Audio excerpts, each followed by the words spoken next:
Hey everyone, Ken Ingalls here, back with another salary cap video for you. Today, what I want to talk about is some of the moves that the Packers are going to have to make to get on the right side of cap compliance as we approach the start of the new league year. What that means is I'm going to start walking through what it will look like if and when they move on from Rashan Garry and Elton Jenkins, two long-term starters for this roster.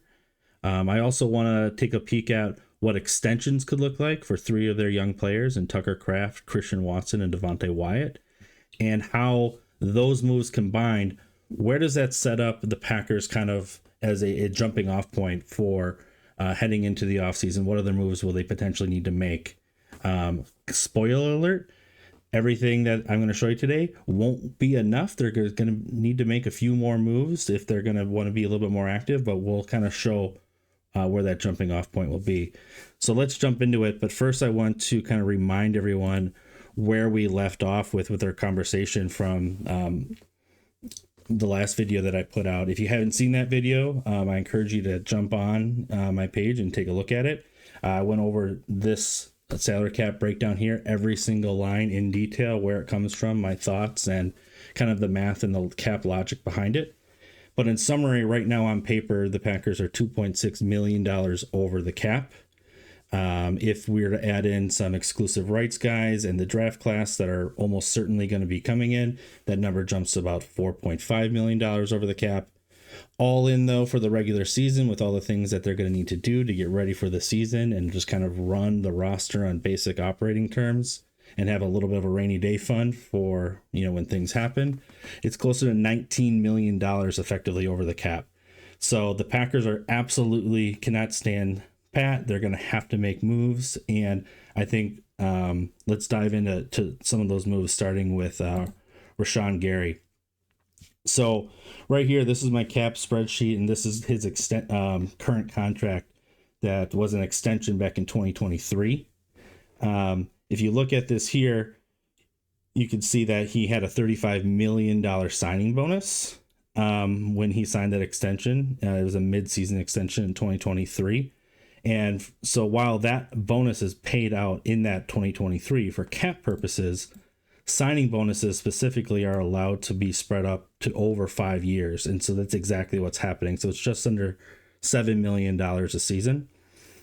And then in 2024, the very next year, there was a restructure. I believe it was like 6.2 and a little bit more it's 6.375 that was restructured. There was a $6.2 million roster bonus and then a little bit extra base salary that they converted. And instead of being base salary or roster bonus, which would hit this immediate 2024 year, what they did is they just called it a signing bonus instead, signed a little bit of paperwork, and again got that treatment up to now 4 years because the contract did end in 2024.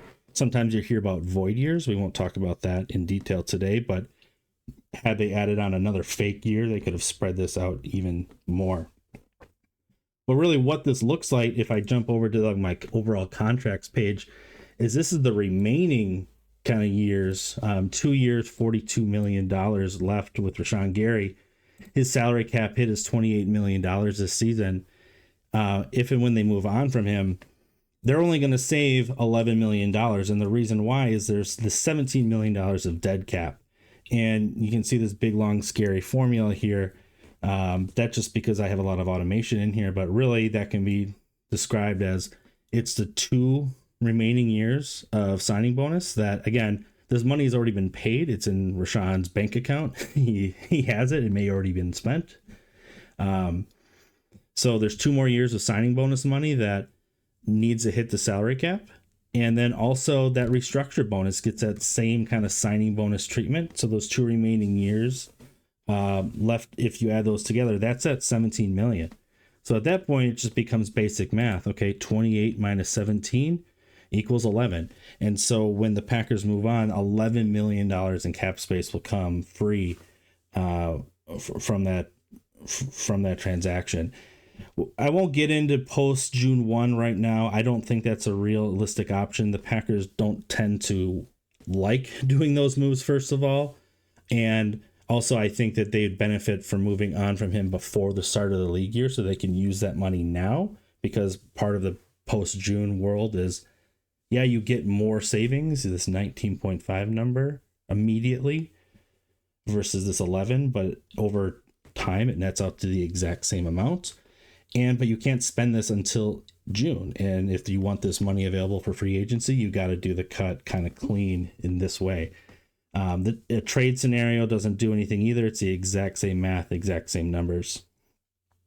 Elton Jenkins, moving on from him, this is a big one.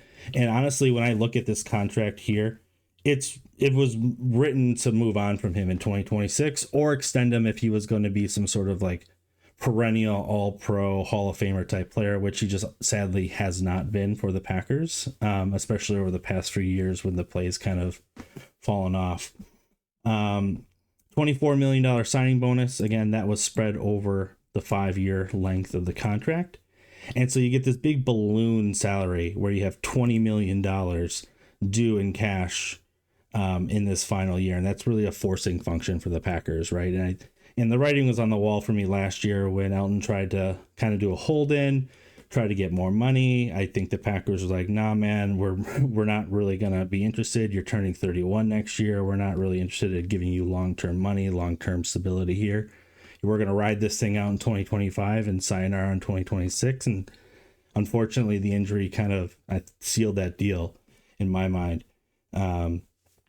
So going over to the contracts tab here, the cap savings here is a little bit under that 20 million that I showed, which is the cash. And the reason for that is because this per game bonus that we talked about in the last video, while there's more money here in per game bonus, the amount that actually hits the salary cap is less because the only amount that hits the salary cap is based off in 2026 is based off the numbers of games that he actually played in 2025. And he got hurt halfway through the year.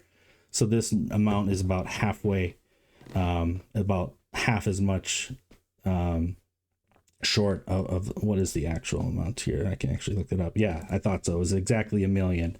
But for Elton, because he only was active in 9 games, only this 529 is likely to be earned, and this other 470 could hit the cap if he were to be around. More on this number later. We're going to see this later on in the video when I kind of do crunch some of the numbers and the math. But that $20 million, let's just call it, is a huge benefit for the Packers. As a reminder, going back to their current cap at the very bottom, they're $19 million effectively over the cap.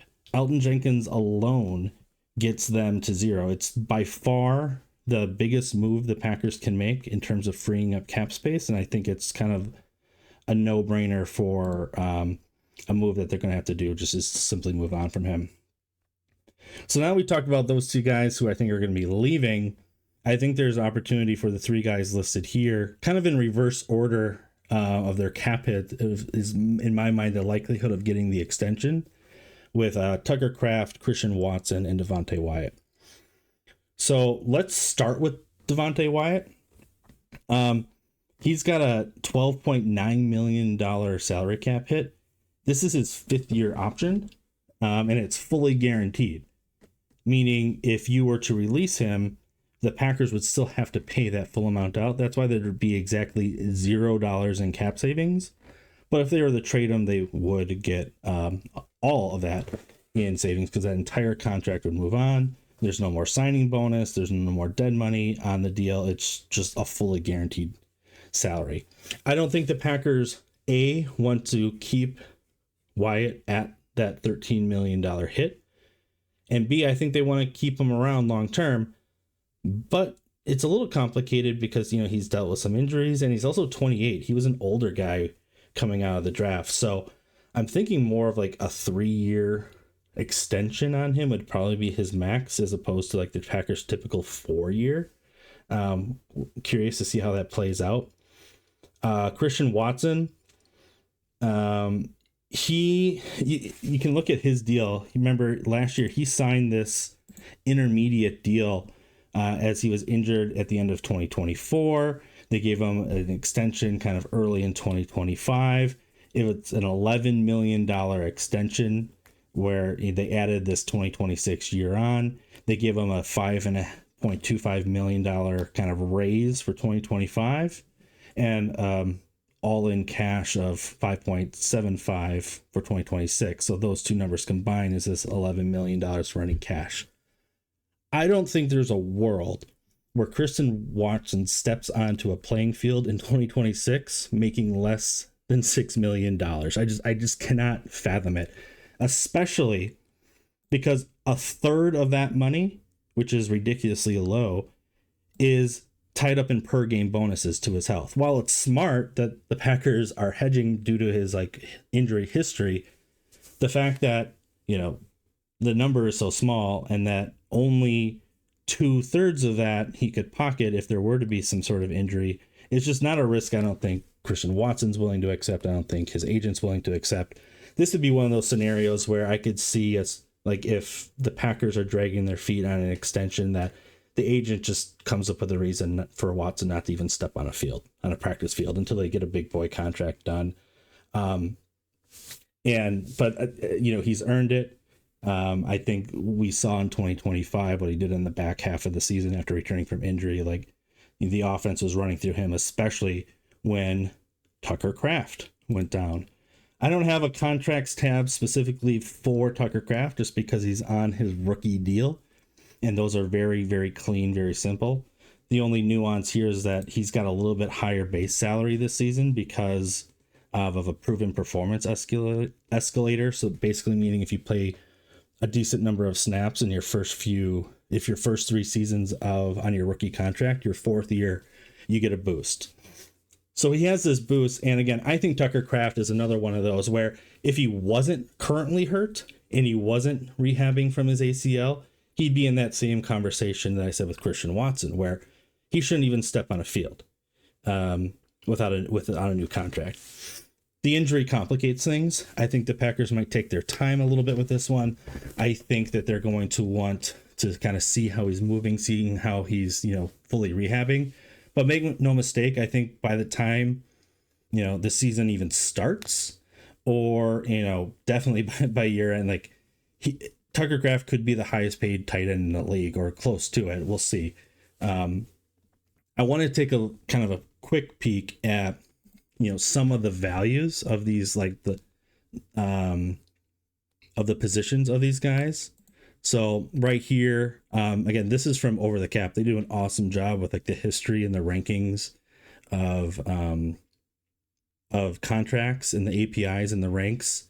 And the ones highlighted in green here are the ones that are current contracts, and the ones that are not highlighted are past contracts. So you can see George Kittle here. He, about half or about a third of the way down, he's the 6th highest paid contract ever at tight end, but that was from 2020, and he's currently the highest. So I think, looking at Tucker Kraft, I would not be surprised if we see his name at the top, or definitely within kind of this upper range here with these guys. I think he's just going to make $1 bajillion with the Packers, and rightfully so. Looking at wide receivers and where they rank, this is tougher for Christian Watson. I really do. That's why the list is a little bit longer. I absolutely don't think we're going to be seeing anything towards Jamar Chase, Justin Jefferson type money. But I think anywhere, in the low to mid to upper 20s, it's really tough because the injury situation's been odd. We'll see where it goes, but I know a name that everyone's been kind of comparing to is Jameson Williams at $26.6 million on average. I can see that as a decent comparison, so we'll kind of see where that shakes out. And then defensive tackles over here, this is the top, I think 20-ish contracts that I'm showing. I don't know why it cracks this list. He's also a tough one, right? He's a disruptive pass rusher, kind of not really helpful in the run game as much. But again, if you're a big guy who can rush the passer from the interior, you make a lot of money. So it's really volatile. Again, the issue there is, he's been injured in his age, but he could come in below this. He could come into the mid to low 20s. You see our old pal Kenny Clark down there on his deal at 21.3. maybe that's where Wyatt comes in. So now I want to kind of show, talking about the guys who I think are definitely going to leaving and the guys who definitely have an opportunity to stick around long term, how to fold that all together into kind of my reconciliation, as I call it. And I'll jump back into my spreadsheet here. So this is my spreadsheet where, again, this pulls from a lot of different areas, and it has more or less the players, and it's kind of sorted by their roster status and how much cap they're making. But then I have a lot of planning stuff here at the bottom, things for what ifs and potentials and scenario building that I like to do. I've got the draft picks in here. At the bottom here, I've got the Packers free agents. I have them kind of in stoplight colors. You'll notice I do a lot of color coding. But red are the unrestricted free agents, yellow are the restricted, and green are the exclusive rights, basically color-coded in how easy it is for the Packers to be able to bring them back if they so chose. But topic of today, I've got Elton Jenkins and Rashan Garry. And so what these numbers will do, if I put these in here and I kind of turn them on in this column, what this will do is this will affect kind of that overall spreadsheet that I showed earlier. So if we remove Elton Jenkins' contract, remove Rashan Gary's contract, and then what this is doing is, so Tucker Kraft's currently under contract. I'm more or less assuming that his new contract, based off how the Packers structure it and the kind of the value, he could come in probably at an $8 million cap hit. And so the difference there is like another $4 million and change will get hit to his existing cap hit. So that one will be a little bit more expensive. Christian Watson will be a little more expensive. I'm projecting that one to be around 10, just because he's got some existing stuff in his deal right now with his current signing bonus. Plus, I do think the Packers still want to be aggressive with some per game bonuses on him. Devontae Wyatt's an interesting one. I think his cap hit will also come in around 8. But remember, his cap hit right now is 13. So there's opportunity for almost $5 million of savings with an extension there, which is interesting. So if I roll all these in, this is this is kind of my overview spreadsheet, but now I've got some things kind of opened up from what we went over previously. And I'm going to feather some numbers in that you can't see. They're hidden over here. So let's talk about what these are. Again, these are, getting rid of Elton Jenkins' contract, getting rid of Rashan Gary's contract. However, down here, these are those dead caps, and they're in different sections because behind the scenes, there's formulas that will look at this section differently from this section. These things are effective in that top 51 calculation, and dead cap is not. So that's why they're separate, because they get treated differently. And then here's kind of the net impact of those extensions for those 3 players. If I go back to my reconciliation and I do a kind of a coding here to turn these on into the logic instead of just kind of a planning nothing, and I refresh, we now see, after all the same logic, just adding those players, we now go from a negative $19 million situation to a positive. I have about, I'm not done. I knew there was something else. That's why I have this note here. I have to remove Jenkins. Remember when I said I'm going to come back to that per game? I need to remove, if Elton Jenkins is going to be gone, this potential for him earning this additional 470 will also be gone. So I need to add that back as well. There we go. That looks better. We now go from minus $19 million effectively under the cap to having effective $7.1 million of cap space. So let's jump back over here. This is the kind of new and improved version, everything that we went over today, getting to that $7.1 million. So what does this mean? What I'm thinking all this really boils down to is that the Packers will have room for one major contract if they just do these moves alone. Again, just getting rid of Jenkins, just getting rid of Garry, and extending Kraft, Watson, and Wyatt. Leaves it with about $7 million of effective cap space to play with. Now, that's not a lot of money. Let's go back to kind of that working page of my reconciliation. There's more hidden columns here, or rows. And these are all their free agents, right? They have 9 unrestricted free agents. They have 8 restricted free agents. And then, there's the opportunity to restructure or release other players if they want to extend other players or re-sign any, other players that are not listed here specifically, or for the opportunity to sign someone in free agency. Going back to, when I say that this is effective for about one guy, again, I got $7 million of effective space.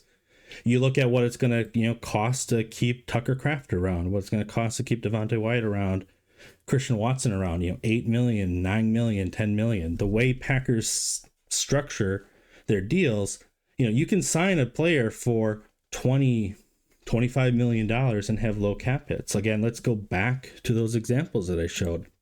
Rashan Garry, he's a $24 million a year player. Year one cap hit, $11 million. Elton Jenkins, $17 million per year player. First year cap hit, 9. Second year cap hit, even lower, 7. Let's open up a